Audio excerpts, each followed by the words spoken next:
O negócio é o seguinte, hoje nós resolvemos fazer uma matéria. Estou aqui em frente ao computador para mostrar e provar para vocês de casa que sou eu no MSN. Fala, seus mal diagramados, Bez. Você lembra quando não existia smartphone, conexão banda larga e nem todos esses aplicativos que nós temos nos celulares hoje? Eu nasci nessa época. Aliás, eu nasci muito antes dessa época, quando não existia nem telefone. É difícil, né? Pensar em como era o mundo antes da internet. Mas eu já cresci numa época onde a gente tinha acesso à internet de escada e tinha que esperar até meia-noite pra cobrar só um pulso. Eu, como acho que todo garoto, adolescente da minha geração, esperava a meia-noite chegar e aí começava a tentar baixar aquelas fotos de mulher pelada que demorava da meia-noite às 4 da manhã. Uma foto!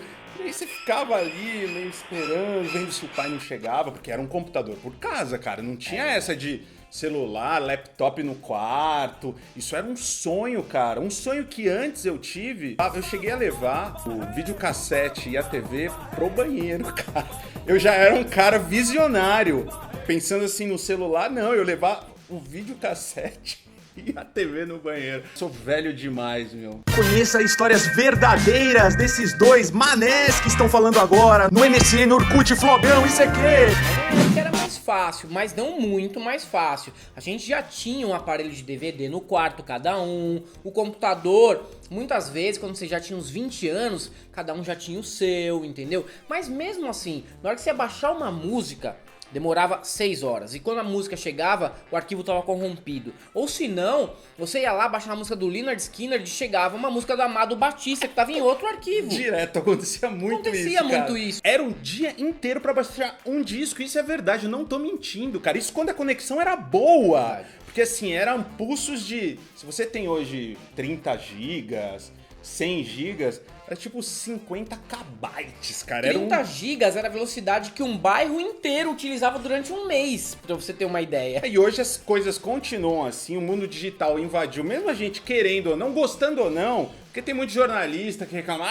mas na minha época que era bom, quando batia a máquina. Não, não era um saco. Porque eu já fiz muita pesquisa em DDoC, sem computador, ali procurando em pastas e tal, era difícil pra caramba. Mas uma coisa que não muda, Helder, é que as pessoas precisam de um projeto digital cada vez mais. E a gente vai te dar uma dica aí, e com um cupom de desconto no final. Uma coisa que as pessoas têm muita dificuldade até hoje, inclusive a gente, é montar o site. Que precisa para e-commerce, para você mostrar sua marca, seu currículo. E até hoje você tinha basicamente só duas opções. Que uma é pra você pegar aquela plataforma e montar um site pré-pronto, né? Nem sempre fica muito bom. Você tem um padrão, você não pode fugir. E tinha outra alternativa pra quem tá abonado, né? Quer contratar uma agência, um freelancer, e aí sim você ter um site profissional para divulgar sua marca, o seu trabalho, o seu canal de YouTube. Voe Virtual, um desenvolvedor de site que chegou para ajudar qualquer um. Chama a Voe Virtual, que eles vão te atender de uma maneira profissional e montar o seu site junto com você. Não tem mais aquela coisa de 3 dias tentando montar o site e cai tudo errado. A gente tentou e viu que é bem difícil. Isso com um preço muito acessível. Você entra no site deles, voevirtual.com.br. A gente vai deixar tudo na descrição. E tem um desconto, cara, ainda mais. Como a gente é legal, né? Você não vai ter que deixar um rim para fazer um site, para poder divulgar aí todos os seus projetos. A gente tem aqui um desconto que estamos oferecendo em parceria com o pessoal da Voe Virtual. A gente vai deixar todos os caminhos para você conseguir aí fazer a tua página na internet. Já que você tá falando sobre isso, por que a gente não cita também como era ter um site, como era ter uma rede social no começo da internet? Vamos aproveitar o papo, cara. Na época que era só um pulso durante a madrugada, a gente tinha que se virar com o Flogão, com o Orkut, MSN, ICQ, sala de bate-papo da UOL e acabou. O máximo que você conseguia fazer com a internet, a lenha que a gente tinha naquela época, era entrar no assustador.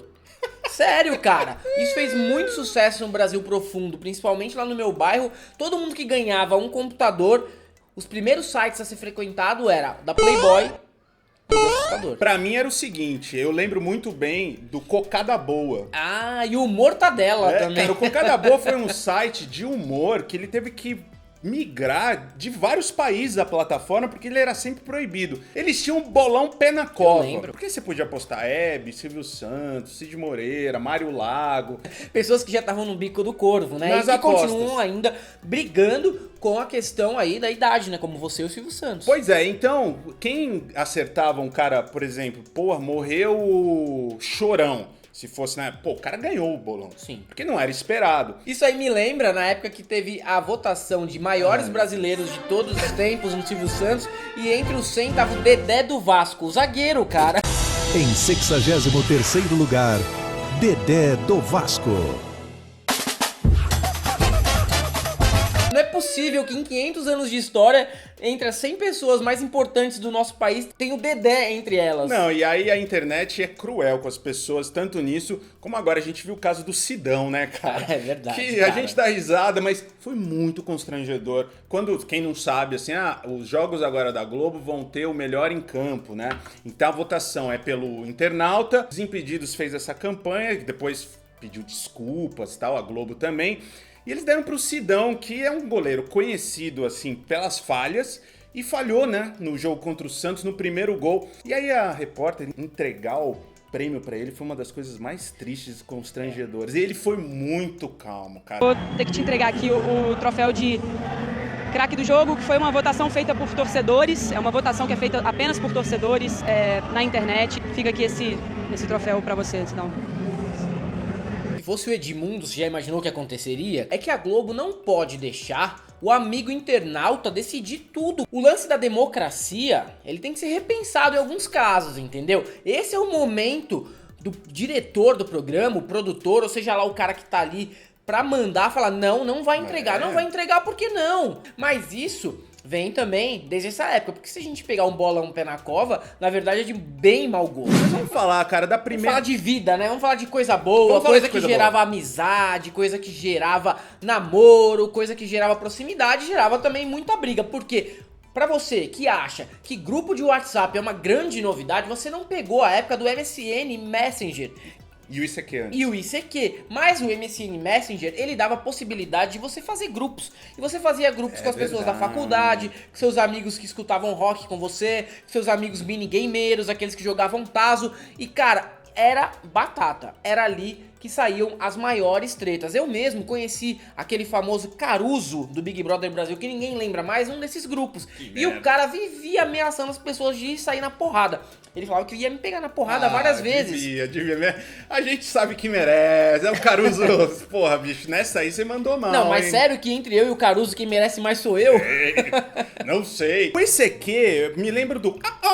É a única é coisa que eu verdade, lembro do cara. ICQ, cara. E de Verdade. ter a florzinha. E era uma loucura, porque você falava, eu estou conversando com uma pessoa que mora nos Estados Unidos. Teve um amigo meu que fez uma viagem pros Estados Unidos, pra tipo Alabama. Ele conheceu uma menina, Christine, e isso ficou muito marcado, assim, porque nem foto direito ele tinha visto, não tinha rede social. Não tinha muito como registrar, né, sua imagem. Ele foi pra lá achando que, ia mudar a vida dele, porque ele é um cara que gostava muito de beisebol, churrasco, American Way of Life. Foi pra lá, descobriu que a menina tinha 2 namorados, ou seja, ele não conseguiu nada, ele foi dormir no sótão da casa dela pra cuidar do filho todo dia, porque a mulher saiu Virou pra ao trabalhar. pé sem querer. E aí, no último dia, ele conseguiu alguma coisa com ela, mas foi numa situação assim tenebrosa. Ele voltou pra cá, foi horrível, ele não conseguiu fazer nada, ele ficava cuidando da criança o dia inteiro, falando com os namorados da Christine. O pai que foi buscar ele no aeroporto, cara. Ele teve uma experiência pré-catfish, né? É verdade, isso mesmo. Mas aí, por exemplo, eu conheci pessoas de outros lugares ainda mais distantes que os Estados Unidos e até com uma certa dificuldade de se comunicar maior que a dos Estados Unidos, tipo China, leste europeu e até a Índia, cara. Que loser, hein? O que acontece é que assim, a pessoa lá não se comunicava muito bem em inglês e eu aqui do outro lado, com aquele meu inglês do Zizek, também não. E afinal de contas, o que acontecia? Acontecia que a gente tretava, porque as pessoas não se entendiam e pensavam que tava se ofendendo. E aí eu tomava vários blocos no ICQ, mas vários mesmo, cara. Eu era muito bonzinho, assim, eu queria conquistar, sabe? Eu queria ser amoroso com as pessoas. Não consegui ninguém, cara. Não consegui um date no ICQ. No Messenger já foi diferente. E eu tenho uma história muito boa de um amigo meu que trabalhava com uma certa pessoa, que ele tinha 2 MSN, que você podia ter dois perfis, dois né? perfis, é. Aí tinha um perfil dele profissional, normal, que ele via conversa, ele sentava atrás do cara. E tinha um outro Messenger aberto, que era Coroa Gosta de Garotos. Cara, ele tirou uma foto na época pra me mostrar, eu falei, não é possível. E o cara lá ficava, casado com filha e tal. E o MSN veio... Fetiche é fetiche, né? Veio pra facilitar, né? A vida verdade, de quem cara. tem uma vida dupla aí, né? Eu usava muito MSN quando eu pegava contato das meninas no chat da UOL. Só que era isso, era a forma que a gente tinha pra se comunicar, ou era isso ou era e-mail. Eu não fazia também muito sucesso no chat da UOL, porque eu usava o nick World Trade Center. Então eu já afastava as pessoas, né, de certa maneira. Depois chegou, vamos falar do Orkut. Sim. O Orkut realmente foi a rede social que o Brasil abraçou, cara. É verdade. Tanto abraçou que acabou com o Orkut, né? Tudo que o Brasil, na verdade, entra em peso, acaba virando aí esse grande problema, né? Essa grande milícia virtual, como a gente tem um exemplo atual do WhatsApp e do Facebook. O Facebook foi dominado pelos brasileiros. É um grande problema mesmo para as redes sociais quando começa a ter esse êxodo. Eles devem falar, puta, cara, e agora, Já hein? era. E agora? Vamos fechar. A galera tá migrando do Facebook pro Twitter. Problema Eles de são todos- migração no próprio mundo É, digital. exatamente. Eles têm que fechar as fronteiras virtuais pros brasileiros nas redes sociais. Já pensaram que maluquice isso? O brasileiro não é um problema migrando pra Europa e pros Estados Unidos, não. É migrando entre redes sociais. Daqui a pouco você vai ver o que vai acontecer com o Instagram também. Mas o Orkut, eu lembro que no começo dos anos 2000 surgiu, e o Facebook surgiu um pouquinho depois, eu fiz a conta nos dois. Mas assim, o Orkut era, principalmente pelas comunidades, né, Aldo? Que era diferente, era mais um esquema de ter um coletivo todo, não era um pra um, né? Você não ficava conversando com uma pessoa muito. Tinha que participar dos grupos, É. né? Não tinha muito essa questão de você ficar ali dentro da página da pessoa ou mandando mensagem em comunicador instantâneo, porque isso, na época, quem fazia esse papel era MSN. E junto com o Orkut surgiu nos Estados Unidos muito forte o MySpace. Ah, que aqui verdade. nunca pegou direito, né? Não pegou em lugar nenhum, né? Mas quase. não, mas nos Estados Unidos teve uma época que tava bem forte, não era só coisa de bandas, né? Porque ficou muito conhecido Mas assim. foi pra isso que ele ficou forte, né? E aí, inclusive, existe um cemitério de bandas ali no MySpace. Fizeram uma matéria muito interessante recentemente. O que aconteceu com as bandas do início do isso MySpace? é A legal maioria acabou, 90% acabou. Mas a fala gente não tá das- falando de MySpace, tá falando de Orkut. Me fala das comunidades que você era. Eu lembro que eu criei uma, funcionários de videolocadora. Eu criei essa, cara. Você criou, cara. E aí, Criei. como que era isso? Era tão ruim quanto trabalhar na videolocadora. Era um papo. Hoje chegou o filme e tal. Eu lembro de algumas comunidades que eram muito populares na época, como Só vou pro céu se for open bar. Calça branca é boa até no varal. Só que eu não ficava muito nas comunidades com o meu perfil. O que eu fazia? Não que eu me orgulhe disso.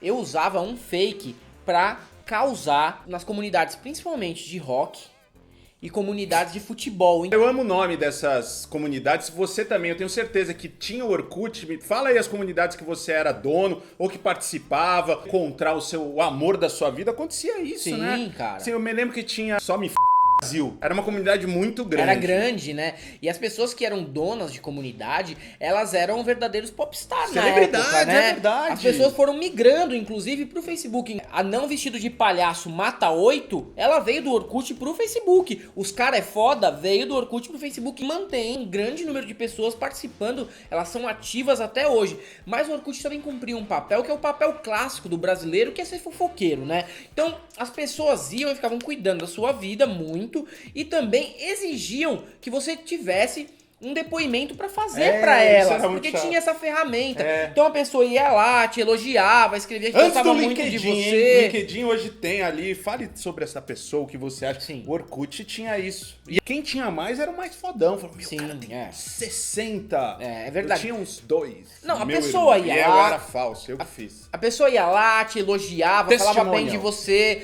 escrevia várias coisas que você na verdade nem sabia que você era dono daqueles atributos e você também não tinha pedido pra pessoa e muitas vezes você não era nem íntimo dessa pessoa. Aí a pessoa te encontrava na faculdade, na escola, no trabalho ou mesmo na rua e falava: poxa, te mandei um depoimento e você nem respondeu, cara. Ó, tô esperando seu depoimento, hein, velho. Aí passava uma semana: ô, velho, e o depoimento lá? Poxa, leva um depoimento pra mim. Você fala: cara, na verdade só te dou bom dia porque eu preciso manter o decoro e educação porque você convive comigo no emprego ou na faculdade. Eu não gosto de você. O Orkut tinha também uma aba ali que você abria e falava se a pessoa era confiável, sexy. Eu acho horrível isso. Porque eu nunca era sexy, cara. Mas tinha pessoa que tinha baixa autoestima e ficava muito triste por não ser considerada sexy, por exemplo. Eu era isso. Então, na verdade a minha só tinha confiável. Eu era super confiável. Isso era! Não sou, e Mentira. nem sou confiável, né? Talvez eu seja até mais sexy do que confiável, mas mesmo assim o confiável ganhava. E você tinha também os Bud Pokes, que cutucava você, assim, que era um bonequinho que você podia antes criar, do né? Facebook, né? Que o Muito cutuco do antes, Facebook, que era primeiro antes do Tinder, antes do Grindr, Era antes do... cara, era um flerte muito do tosco. Tinha esses flertes que aconteciam dentro dos grupos, né? Os grupos uniam as pessoas com interesses em comum. Saiu muita gente casada do Orkut, pro azar o deles, né? E depois eles foram pro Facebook. Eu acho que a pessoa que casou no Orkut foi pro Facebook e montou perfil de casal. São esses caras mesmo. Certeza, cara. Uma outra coisa, assim, que me incomodava muito, mais do que não ser considerado sexy, era o fotolog, cara. E por que eu digo que me chateava? Porque eu tava numa fase de aprontar. Eu era o garotão aprontador, ia pra fan house, Torre Doutor Zero, Borracharia, que eram bares aqui da Vila Madalena, Consolação, alternativos que tocavam rock independente. E as pessoas ali começavam a chegar com as suas máquinas, Cybershot, TechPix, cara, e não paravam de tirar foto. Você ali pegando uma menina, cara, não pode. E aí depois você ia ali olhar no fotolog da casa, no fotolog das bandas, no fotolog da menina, e tinha uma foto sua lá, você fala: fodeu, brother. O Fotolog funcionava como uma revista caras do mundo independente, né? Então você tinha todo o registro da noite no Atari, na Junk Joint, em todas aquelas casas da época, o pessoal fazia um registro da noite. Então pegava gente beijando, outra tocando música, outra tomando uma breja outra e outra tomando chifre. E outra Forever Alone, né? No papel, por exemplo, do Rafa da MTV, era sempre foto Forever Alone que ele aparecia nesses fotologs aí. Mas ele era um cara gente boa, ele era muito pra fan house, já encontrei muito ele lá. Fotolog era uma maneira de você ser um blogueirinho da época. Verdade. Até mesmo o cara que tinha banda era meio blogueirinho. Um cara que a gente já entrevistou aqui e que era uma das estrelas do Fotolog na época era o Lucas Silveira da Fresna. O pessoal emo, assim, das bandas hardcore usava muito. Eu lembro do Dance of Days. Verdade, cara. Caralho, tinha um fotolog gigantesco, assim, que Era todo mundo... bom, era referência. E era... Você vê, né, como era muito mais divertida as redes sociais do passado. Aí eu tô sendo tiozão velho e chato, né? Mas as novas são legais. todas são boas, né? Porque era... Mas todas são ruins também. Era um ineditismo, assim, uma coisa muito nova, verdade. cara. Assim como a primeira vez que eu lembro que eu vi uma transmissão ao vivo do Havaí, um cara andando de bike, e o cara chamou meu nome. Hey, Marco from Brazil. Uou! Tipo, o cara abriu... Assim, na hora você pensa, sabe? velho, o futuro chegou. Você pensa louco. nisso. Eu tenho saudades dessas redes sociais, me deu uma coisa assim, uma tristeza lembrar que como eu era idiota. Mas beleza, agora a gente também continua sendo idiota aqui no YouTube. E pra vocês todos aí, a gente só tem uma coisa pra dizer. Não passarão.